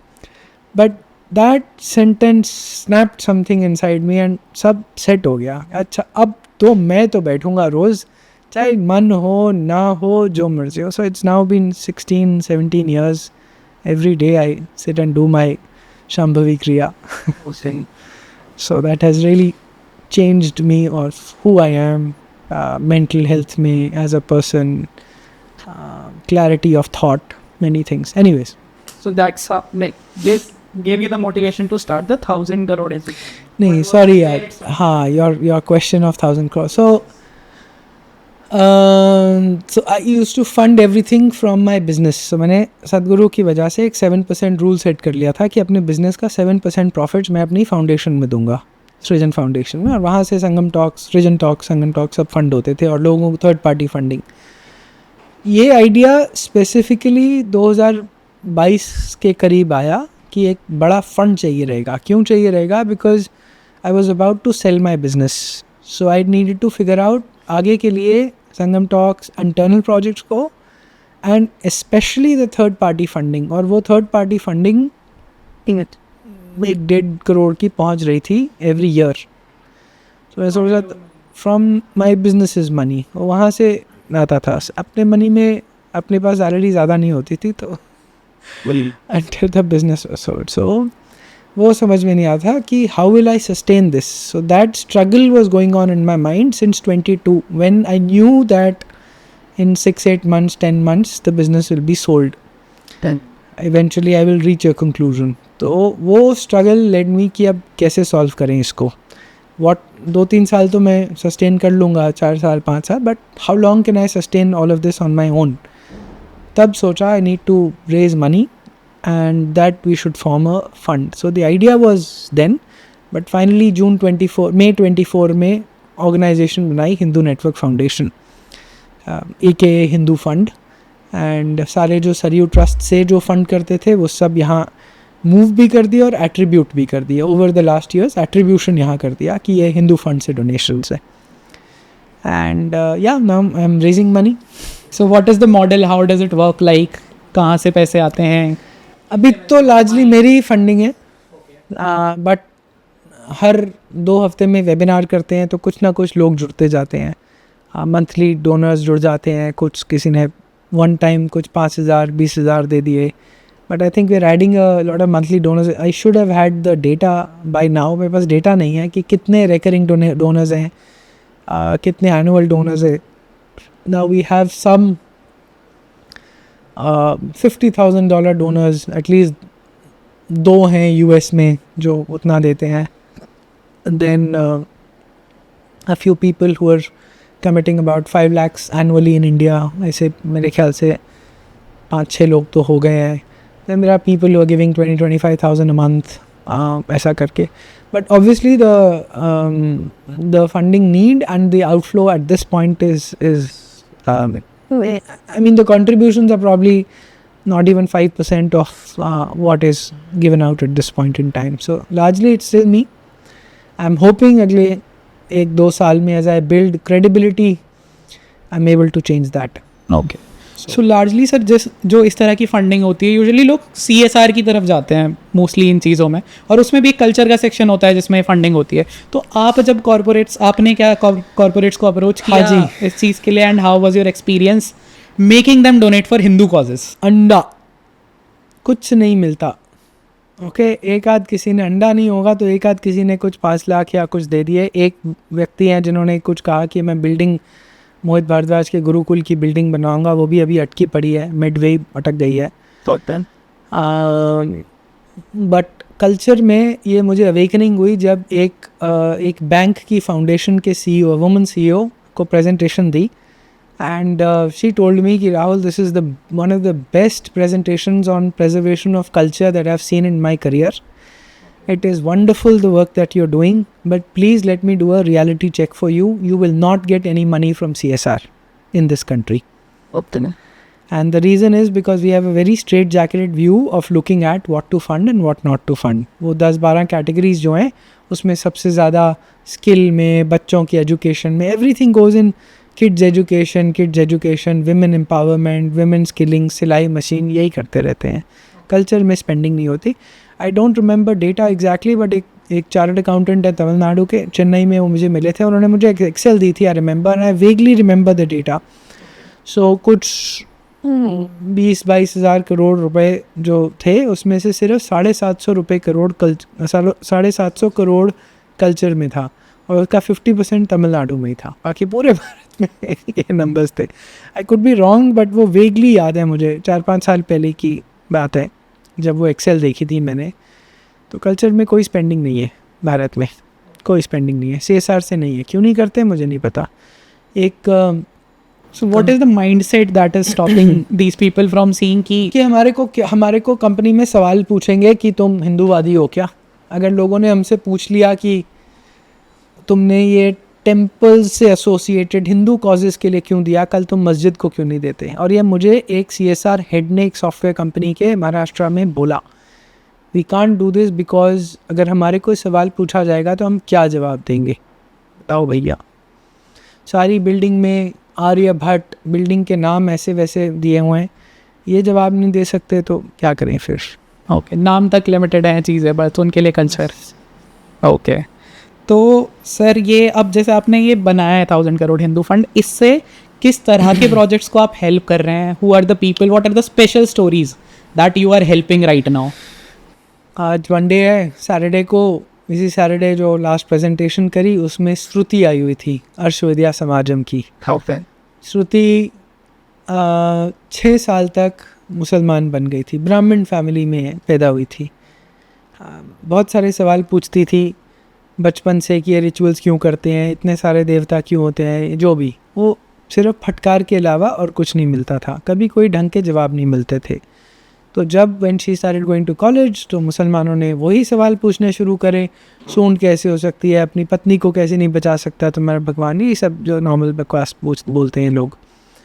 हाँ, ओवर अ पीरियड ऑफ 1-1.5-2 साल whatever, she converted to Islam. She actually went to a conversion center in Kerala, register किया voluntarily because उसको घुसा दिया था. She gave the term to me in 2017 when I first met them कि intellectual jihad भी कुछ होता है, उसको ये intellectual jihad बोलते हैं कि constant questioning करते रहते हैं. Neither do they have answers to give to the questions, and I mean, it's probably even worse that they don't have the questions to ask of Islam. Absurd ideas हैं इनके, मगर इनसे अल्लाह के पत्ता भी नहीं हिलता। अल्लाह के कुरान की आयत है ना, तो फिर रोते क्यों हो जब इसराइल तुम्हारी फोड़ देता है बैठ के? वो भी कहो कि अल्लाह ने करवा रहा है यार, चुपचाप बैठो आराम से, सब चुप रहो। NRC हो रहा है, ये हो रहा है, तो चुप बैठो ना, अल्लाह करवा रहा है। तो फिर क्यों अब ये सवाल ही नहीं पूछते? क्योंकि हमें इंटेलेक्चुअली ऐसी चीज़ें बताई नहीं गई हैं। Actually my state was the same in 2013-14। मुझसे ऐसे बकवास सवाल पूछे जाते थे जिनके जवाब मेरे पास नहीं थे। तो Sangam talks was a learning journey for me, self personally for me, कि मुझे आंसर्स मिले। मैं अपने आप को कभी इंटेलेक्चुअल नहीं समझता हूँ, मैं सब लोगों से सीखा हूँ और इंटीग्रेट बहुत अच्छे से करता हूँ, अपने अंदर अब्जॉर्ब, डाइजेस्ट सब कुछ करता हूँ। और जब तक वो नहीं होता, मतलब I live an integrated life, if you like to say that, I like to say, और कोई टर्म नहीं समझ में आता, बट उसको अच्छे से मतलब हजम करके फिर उसके बारे में बात करने की कोशिश करता हूँ। Anyway, so Shruti is a great story. 6 years he was Muslim. The person who got her back, Acharya K.R. Manoj, उसको आर्ग्यूमेंट ऐसी चर्चा करके उसको वापस लेकर आए। He told him, she gave her the answers that she was seeking. She questioned Islam and बंदी turn हो गई। इंटेलेक्चुअली वो कन्वर्ट हुई थी, इंटेलेक्चुअली वापस आई। ऐसी उनका क्लेम है कि 5-6 हज़ार लड़कियों को वापस ला चुके हैं, लड़कियां लड़कों को। हाँ, ना भी हो, कई लोग बोलते हैं इतना नहीं होता। ऑल वॉलंटरीली, सब वॉलंटरी, सब voluntary conversion, all voluntary. Coercive हो सकता है, फोर्स्ड क्या होता है? फोर्स्ड कन्वर्जन कोई गला पकड़ के कि अब आपको वो खिला दिया, बीफ खिला दिया, या वो बड़े रेयर केसेस होते होंगे, वैसे ज़्यादा नहीं। Yeah, or the kind of stories we saw in that Kerala story movie. Exactly. So it is intellectual jihad and love jihad. ऐसे लड़कों को, जो लड़कियां जाती हैं, लड़के जाते हैं, उनको वापस लेकर आते हैं। I mean, what more a powerful story? And have I been able to do what we should have done for them? Not at all. इतनी गिल्टी फीलिंग हो रही थी जब श्रुति बोल रही थी कि how much money they need, और मैं अपना सर पकड़ के कैमरा ऑफ करके बैठा था कि क्यों नहीं कर पा रहा मैं इनके लिए। एक और क्या स्टोरी हो सकती है? मोहित भारद्वाज की स्टोरी हो सकती है। कहाँ अपनी इंजीनियरिंग कर रहा था पुणे में, कहाँ संस्कृत पढ़नी शुरू करी, फिर कहाँ आचार्य मिल गए जो शाखा के केवल 2 लिविंग आचार्य बचे हैं, 16 शाखाएँ बची हैं, 1300 होती थी। कहाँ उसने संकल्प लिया कि मैं इसको बचाऊंगा। एक अभिजीत और हैं, हम अभिजीत को भी फंड करते हैं अब। तो मोहित भारद्वाज का सब कुछ छोड़ के सोनीपत पहुंच जाना, किसी ने लैंड डोनेट करना, फैंटास्टिक स्टोरी, ब्रह्मचारियों को इकट्ठे कर रहा है। चेतन पांडे मैन्यूस्क्रिप्ट स्कैन करके archive.org पे डालता है 64,000 मैन्यूस्क्रिप्ट्स को। All the manuscripts are available for free. Yes, on archive.org. जितनी उसने स्कैन करी है, कुछ नहीं है which are either with him or given to the institution जिनकी ओनरशिप थी। अशोक दुंगलोर, 12 साल से वो व्यक्ति अपने पैसों से गाड़ी में स्कैनर डाल के ले जाता है, इधर उधर जाके सेटअप करता है जिस भी यूनिवर्सिटी में, और वहाँ पर सारी manuscripts, I think if I am not wrong he scanned 6.5 lakh manuscripts, ऐसा कुछ कहानी है, और पेजेस हैं। What ever it is still very very high. अभी मेलकोटे लाइब्रेरी पूरी स्कैन करी है, उससे पहले धारवाड़ यूनिवर्सिटी, अब मैं उन्हें तंजावुर यूनिवर्सिटी भेज रहा हूँ। इसी तरह से चेतन पांडे पता नहीं अभी एक ईमेल आई है 6-7 यूनिवर्सिटीज़ में और प्राइवेट लाइब्रेरीज़ में जाकर स्कैनिंग करना चाह रहे हैं। So of course he needs funding. With Ashok Dumlor he puts his own personal money. I'm sure Chetan has put his own personal money. He's been putting his money. He used to earn in Singapore. I mean, these are brilliant stories of people. And ऐसे बहुत लोगों के सामने अपने आप को लगता है कि बहुत छोटे हो तुम। There are Vimal in Kerala, Ugra Narasimha, 150 temples document करे हुए हैं मल्लापुरम में और आसपास के एरियाज़ में, जो टीपू सुल्तान हैदर अली ने तोड़े थे। वहाँ पर लैंड रिक्लेम करता है मंदिरों का, कोर्ट केसेस लड़ता है, फिर मुसलमानों से लैंड रिक्लेम होता है, फिर मंदिर की प्राण प्रतिष्ठा होती है। 16वां 17वां प्रोजेक्ट चल रहा है। हर मंदिर बनाने में 20-25 लाख रुपए लगते हैं। तो मतलब बहुत एफर्ट है अपनी जॉब रखते हुए साथ में ये करना। और हम सबके ज़्यादातर एक्सक्यूज़ क्या रहते हैं, टाइम नहीं मिलता जी, मुझे ये नहीं होता मेरे पास। उससे सीख लो, जॉब रखते हुए 16वें-17वें मंदिर पे है पिछले 8-10 साल में। तो ऐसे मतलब ब्रिलियंट एग्जाम्पल्स। और कौन से इमीडिएटली लिस्ट में वो मेरी विजुअलाइजेशन हो रही है, www.hindu.fund आर वर्क में लिस्ट में कौन से नाम आते हैं अभी ऐसे। नॉलेज पार्टनर्स भी फिट सारे मतलब नॉलेज क्रिएशन में है पहले वो। हाँ, बृहत है, पंकज, अभी पंकज का हम एक नॉर्थ ईस्ट का रिसर्च प्रोजेक्ट हम फंड कर रहे हैं। So his travels around North East, I think he is done 3 or 4 now. He is probably gone to Imphal and then अभी कुछ पर्सनल वर्क है and then he will travel again. So that project is being funded by us. He's given a talk, I don't know live हुई या नहीं संगम talks पे, but it is going to go live with edits, serious edits. Okay. But mind blowing. I mean, who has done? I don't know of anybody who's traveled so extensively and done serious research on the state of conversion in Northeast. And what are the positive signs of how do Hindu communities live, वो कहीं नहीं मिलता। और brilliant work, तो बहुत ही satisfying लगता है कि कुछ मीनिंगफुल हो रहा है, कर रहे हो। जी, मैं कपिल तिवारी सर हैं, कपिल तिवारी जी। एक टॉक सुन रहा था, तो वो उसमें कहते हैं कि सफलता जीवन में हो ना हो, शायद वाद पे वो कह रहे थे आर्यन सर के साथ, कि सफलता तो अलग बात है बट जीवन सार्थक आवश्यक होना चाहिए, अवश्य होना चाहिए। तो आई थिंक वो सार्थकता की ओर आप जीवन को लेकर बढ़ रहे हैं और आप शायद उसमें सफल भी हो, ऐसी मनोकामना है हमारी। हाँ, मतलब मैं अभी सिर्फ अपनी पर्सनल सार्थकता की वो सोच ही नहीं रहा हूँ। मुझे वो दैट्स ज़रूर होना चाहिए, वो एक पर्सनल आइडिया हो सकता है, but Hindu fund is I mean much beyond me और personal aspiration, personal sense of gratification of life, वो सब इशू नहीं है। It is a civilisational issue. अगर ये नहीं किया, we are in trouble. somebody has to do it. I wish there were 10 more people doing this at that scale, okay, or aspiring for a scale like this. मुझे सिर्फ ओमी का पता है, ओमी जो एफर्ट करते रहता है, उमेंद्र रत्नू, बाकी और कोई ऐसा एफर्ट ही नहीं है, ठीक है। I wish there were 10 more professional efforts to raise money for Hindu causes.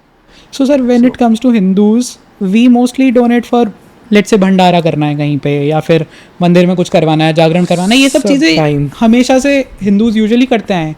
वो समझ कहाँ लैक कर रही है जिससे हम हिंदू इंस्टीट्यूशंस की तरफ भी देखें, क्योंकि महत्वपूर्ण और लॉन्ग टर्म काम तो उन्हें भी करना है टू कीप थिंग्स अलाइव। वो आपने लोगों से बात करते हुए, देखते हुए क्या समझा? इसका आंसर मेरे पास कुछ क्लियर नहीं है, क्यों नहीं हो रहा है। Even strategic people are not able to do this. One, मुझे लगता है कि जितना पैसा हो जाता है ना, तो उतनी माइजरलीनेस और बढ़ जाती है। आपको लगता है कि मैं तो बहुत तोप हूँ और मुझसे बस पैसा मांगने आते रहते हैं, तो थोड़ा सा लुकिंग डाउन अपॉन वाला भाव ज़्यादा आ जाता है। मैं अपने वेल्थ मैनेजर को मिला, ने कहा कि people of your profile, I will say this not to अपनी पीठ नहीं थपथपाने के लिए, but he said barring you, the people I have met of your profile with your money have very very large bloated egos. तो हम मेरे स्वराज्य कॉन्क्लेव इवेंट की बात कर रहे थे कि how do we invite this people over there HNIs। So I don't know why that should be the case. इतना क्या तोड़ू लोग हो, इतना क्या तोप कुछ कर लिया कि so this miseriness, this inability to अपने आप को तोप समझना, I think there needs to be कुछ ह्यूमिलिटी थोड़ी सी होनी चाहिए। वो शायद ट्रेनिंग मिसिंग है। एंड इवन भगवद गीता की ट्रेनिंग दैट कर्मण्यवादिका रास्ते में कृष्ण ये नहीं बोलते कि कर्म की फल की चिंता मत करो और कर्म किए जाओ। That's not what he is saying. What he is saying there is कि आई मीन बिना लक्ष्य के आप कुछ नहीं कर सकते. You have to have a lakshya. So you will have to कर्म करना होगा, लक्ष्य रख के ही करना होगा कि as if you have to win. But do not become the owner, do not claim ownership of the results, of the success or failure of the results you get, because there are many powers that are operational in the universe for the success or failure of the goals that you set. उसकी ownership मत claim करो, which is the same thing. आप अगर पैसा आ गया है तो क्या सब कुछ तुम्हारी माचोइज्म से आया है? ये बकवास बात है. आप किसके कंधे पे खड़े होके कितना दूर देखे, कौन से आप being at the right time, कौन से पिछले जन्म में तुमने कुछ किया जिसके अभी रिजल्ट भोग रहे हो, क्या अपने आप को तोप समझते रहते हो? ये बेवकूफ़ियाँ वाली बात है. तो आई फील उनकी सिविलाइजेशनल रूटेडनेस कहीं पर मिसिंग है, विच मीन्स शास्त्र में जो ये जो सिंप्लिसिटी सिखाने की बातें हैं वही नहीं अंदर ग्रहण करी हैं. बाकी अपने आप को धार्मिक बोलते रहते हैं. एक बात है. दूसरा, मैंने जो बहुत ज़्यादा देखता हूँ वो बोलते हैं तो बीजेपी की सरकार है, ये तुम क्यों कर रहे हो, आरएसएस को करना चाहिए. अब इसका कोई जवाब नहीं है मेरे पास कि somehow they started thinking that this government is going to solve all Hindu problems because Modi ji takes a dip in the Ganga and he's seen as a Hindu prime minister. He is a practicing Hindu, unapologetically wonderful Hindu prime minister, and gratitude to him for being that. Deep gratitude for being on TV and saying कि मैं हनुमानगढ़ी पे साष्टांग प्रणाम करूँगा. मतलब तरस गई आंखें ऐसा प्रधानमंत्री देखने के लिए, है ना. मगर is he going to solve Hindu issues? I don't think he's demonstrated that, to be honest. Right? He's not. He is following the constitution, as perhaps he should also, I guess. Maybe he's bound by the constitution. Whether he feels bound or no, I do. I have that grouse with him that, I mean, he needs to think civilization, and the civilization is formed because of Hindu Dharma, which he understands. I am nobody to make him understand that. But at the same time, some things we all know have not moved forward. We still have a very colonial, yes, he is against colonialism or colonial ideas, but what is a Hindu idea of the constitution? We actually would not have a book if we had a Hindu idea. इन सब बातों पे debates नहीं है. Hindu issues, even just bringing us on power with minorities, has not happened. Equality in the constitution does not exist.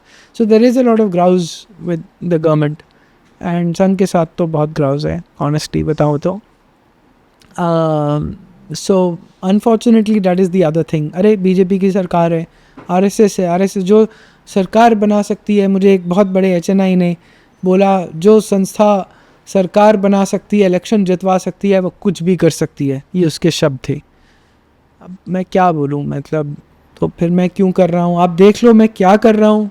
फिर वो पूछो कि भैया संघ से पूछो कि आप लोग ये सब क्यों नहीं करते, मुझसे क्यों पूछ रहे हो. ओके, तो इस तरह के आपको ऐसे responses मिलते हैं. हाँ, अब कैसे धीरे धीरे सीख रहा हूँ कैसे नेविगेट करूँ इन सबको. Sir, what are the biggest challenges right now for the Hindu fund specifically? यही सब है. I don't have the backing of HNIs right now who are willing to put money. एक मुझसे पूछते हैं if I wrote you a cheque of 5 crores what would you have done with it. I would have done exactly what I am doing with my 5 crores. Okay, I may have asked you कि आप बता दो कि कौन से projects आपको पसंद हैं, उनमें डालते हैं. But otherwise I would do exactly what I am doing. What ever I am doing, everything is listed. I mean what should I do? What else should I do? I'm struggling to figure out also, but at the same time I'm constantly learning and trying to figure out. Objection handling बोलते हैं इसको sales में. तो sales कर रहा हूँ मैं. बड़ा थक के मुश्किल से सॉफ्टवेयर बिजनेस से निकला था कि सेल्स अब जीवन में कभी नहीं करूँगा. वापस उसी भसूड़ी में पड़ गया. Okay, so sir what are ये तो चैलेंजेस रहे, थोड़ा पेसिमिस्टिक हो गई अभी चीज़ें. What are the bright spots that you are seeing while you are doing this? Pessimistic की बात नहीं है. I am just saying it is a matter of effort. क्या सक्सेस होगी, इट हैज़ टू ऑप्शन नहीं है हमारे पास. And I will परसीवियर. मैं छोड़ूंगा नहीं, ठीक है, छोड़ूंगा नहीं. तो ये हो के रहेगा, पेसिमिज्म की बात नहीं है, बट अभी 6 महीने हुए हैं मुझे ये करते हुए फुल टाइम, राइट. उससे पहले नहीं कर पा रहा था, but still part of my software company under contract. So जनवरी से मैं फुल आज़ाद हुआ हूँ इस साल 2025 से. तो तब से प्रेटी मच फेबररी और सो फुल टाइम कर रहा हूँ. तो अभी 5-6 महीने हुआ है. It's going okay. बहुत सारी चीज़ें करनी पड़ रही हैं. I just thought it would B far easier. वो नहीं है, बस ये प्रॉब्लम है. How much of a percentage we have filled right now? Nothing, the corpus is nothing. क्योंकि अभी इसे 1,000 करोड़ बोल देना, ऐसा तो नहीं है कि 1,000 करोड़ भरेगा उसके बाद स्पेंडिंग शुरू करेंगे ग्रांट्स. सो जो आ रहा है वो जा रहा है, या जितनी नीड है उस हिसाब से आए जा रहा है और जाए जा रहा है. तो अभी कॉर्पस तो बहुत ही छोटा सा है. सो इवेंचुअली 1,000 करोड़ मीन्स कि 4-5 हज़ार करोड़ हो जाएंगे, क्योंकि keep giving. Okay, hopefully that is the idea, right? So, what will be your appeal to people, to HNIs whom you are seeking help from, कि वो क्या सोचें, क्या देखें, क्या करें, क्या पढ़ें, कि आपकी तरह सोचने लगें और इन कामों की ओर जो है वो अग्रसर हों? मैं अपनी प्रेजेंटेशन में ये बताने की, एस्टैब्लिश करने की कोशिश करता हूँ. सबसे पहले एक यासिर नदीम का वीडियो दिखाता हूँ, जो शिकागो में बैठकर मौलवी है, and very well educated, English speaking, very polished man, who is basically saying that if given the chance he would replace the US Constitution with the only logical whatever constitution, which is the Quran and the something of Salah, जो भी बोलते हैं, ठीक है. He asserts that very well. He's absolutely clear of his agenda, and I really like people like him. वो झूठ नहीं बोल रहे, बकवास नहीं कर रहे, मगर वो सीधा बात कर रहा है कि मेरा एजेंडा क्या है. In the face. In the face. I love people like that. गधे हम लोग हैं जो सुनना नहीं चाहते वो क्या चाहता है. PFI यही चाहता है, SDPI यही चाहता है, सारे टीवी पे रोज़ाना मौलवी आते हैं, वो यही बोलते हैं हम ये चाहते हैं, all lands belong to Allah, हमारा ये मानना है, हमारे क्या बोलते हैं, ये अकीदा है, हम मतलब ये हमारा बिलीफ है, आपका नहीं है तो आप मत करो. ये कोई बात नहीं है. You are living with the people who basically want to convert you and want to take over your land. They have successfully done that 75 years ago.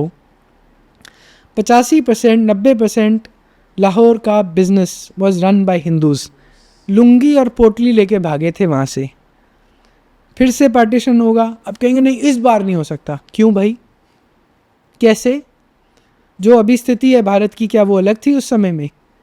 रोज़ आपके गांव से छोटे छोटे जगहों से पलायन होता है, आपको पता ही नहीं होता, आप अपने धुन में बैठे रहते हो. तो फिर क्या करें? फिर मतलब मुझे कई बार ही लगता है ऐसे लोगों के पास पैसे मांगने भी क्यों जाना है.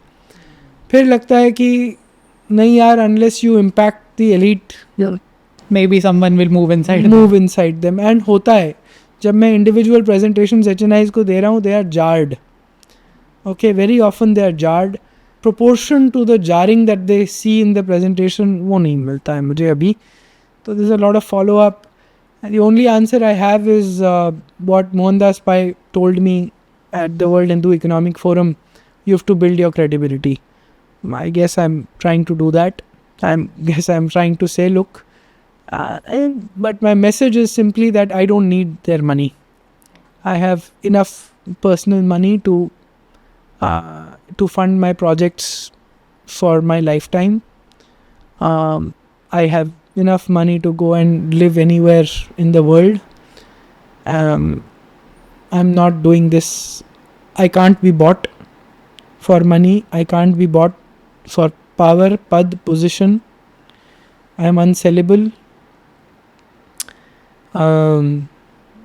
मेरी इंटेग्रिटी अनक्वेश्चनेबल है इन धार्मिक ये या इन फंडिंग. तो आई गेस मुझे वो एस्टैब्लिश करनी है लोगों के सामने. Whatever I have done with Sangam talks और whatever is either not known, I am not known. So I guess it's a combination of all of this. So I am trying to shake them out, show them reality of where India is headed. If you do not do your contribution, your businesses are not going to be secure. That they need to get, and then they need to loosen their pockets. So somehow that's a journey for me. So you are completely alone in this, or are there some people who have come along? No, I have a governing council who are sort of advisors, if you like. Help us. But I mean, as a founder, as a creator of the idea, it's pretty much alone. If I slack, it's all gone. So we have tried and established the credibility that sir is seeking. I cannot guarantee so many views, but even if 100,000 people somehow छू जाता है उनके मन को ये conversation, तो it will be a win for us. Thank you so much. हम link डाल देते हैं डोनेट वाला आपकी इस टॉक में. सर सारे लिंक डिस्क्रिप्शन में संगम टॉक्स के बारे में, उनके नहीं, संगम टॉक्स के लिए पैसा मुझे 1 रुपया नहीं चाहिए. उनके काम के बारे में जानने के लिए, हिंदू फंड के विषय में जानने के लिए हमारे डिस्क्रिप्शन में आपको मिल जाएंगे. Thank you so much for this conversation. Thank you very much. नमस्ते.